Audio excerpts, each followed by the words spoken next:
Hey there guys, how you all doing today? My name's Rob, aka Chrom3maGik. I thought I'd put up a little video for a friend in particular called Chris666mod, sorry, who's having a bit of trouble with his internet connection. He's got NAT type as moderate, so I thought I'd put up a little bit of a tutorial just to show people how to change their NAT type to open. The first thing that you want to do is go to your Xbox and configure an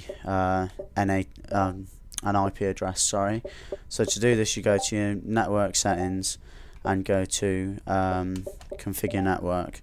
Then what you want to do is you then go to your IP settings, set it to manual, or if you do it to automatic first, it will give you the IP address that you would use normally.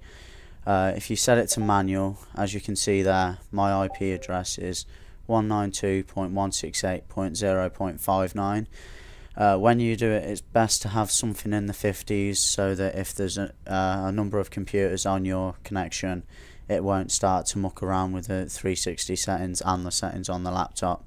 So nobody really ever has 50 computers on their network, so put it somewhere in the low 50s, around there. I chose 59 just because it was a nice number to choose at the time. What you then need to do is you access your computer settings. So when you've chosen the IP address that you want, a lot of the times it might be 192.168.1.59 or similar, but you'll be able to tell from your own IP settings whether it is true or not. You then need to get your subnet mask and your gateway settings off your computer itself. I believe that's everything for that. And your DNS servers, which will be the same as your subnet mask, as your gateway, sorry. So as you can see there, I've set my primary and secondary DNS to the same as the gateway, which is the 192.168.0.1. We'll move over to the PC now, and I'll just go and set all of the recording up, so I'll be back in a second. Right guys, I'm back. As you can see now, I'm on the PC. So the first thing you want to do is to go into your start menu and type CMD in the run bar or in the search bar if you're on Windows Vista. So you click on the CMD prompt, which is the command. Then when you go into here, you type in ipconfig/all and it comes up with all of this different information. The only thing that you need to look at is the default gateway, and that's it, I believe. Just checking through to make sure. Yeah, so your default gateway, which is the three codes that you need to put in the primary DNS server, secondary DNS and gateway on the 360. So once you've got them, as you can see there, mine is 192.168.0.1, which, as I said earlier, is the one that's connected in the 360. Once you've entered those into your 360, you then go into your browser and go into your internet settings.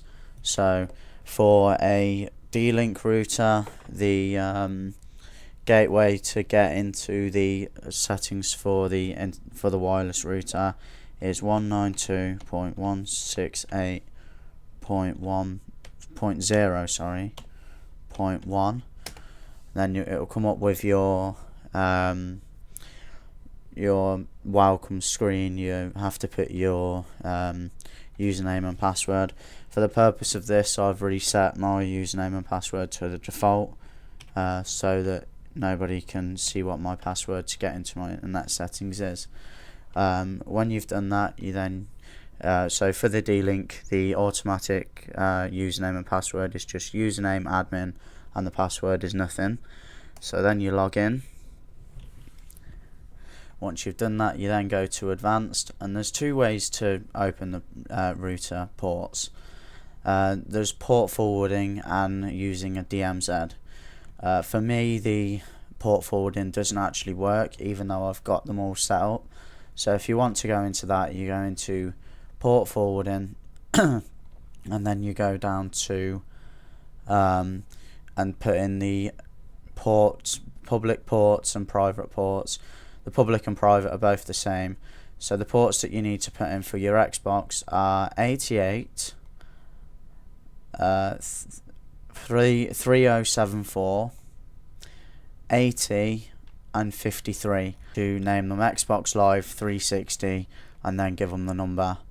You then assign them to the IP. As you can see here, these are wrong because I've DMZ'd my internet connection, so that was my old IP address for it when I tried to set it up before, which was 0.58.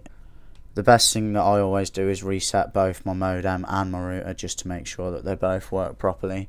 Once you've done that, you can then go into the settings of your 360 and do the test connection. If it still comes up moderate or strict, then the best thing to do is go to firewall and DMZ. That might not be the same on your router, but I can't help you with that, unfortunately. You'll just need to look around, try and find the DMZ. When you've done that, you type in your DMZ IP address, which has just come up now for some reason. It wasn't there before. And then you type in what your IP address of your 360 will be. You can only do this for one console though.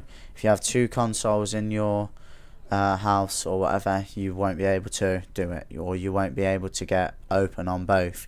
You'll be able to get open on the one, but it will still be moderate on the other.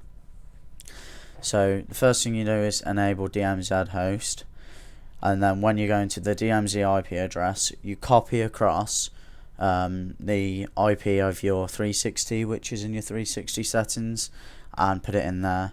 You don't need to worry about the computer name. All you do then is save settings and again reset your modem and router. Once you've done this, you should hopefully get an open internet connection. This means that you'll be able to get host a hell of a lot more, and as a lot of us have all struggled with, is in inviting our friends to games. Once you've done this, as long as both of you have got open connections, or the host is, in theory, the host has got open connection, you'll be able to get into the game room with somebody else, with your friends, sorry. Lastly, I'd just like to say, if you like the video, then rate, comment and subscribe to me. It'd be a great help for me and my subscriber base to get me more well known. Yeah, I hope everything's worked out for you. Sorry for the dodgy editing. I just needed to do this really quick so that I could give this to my friend so that he could open his ports. So yeah, I'll speak to you all soon, guys, and take care.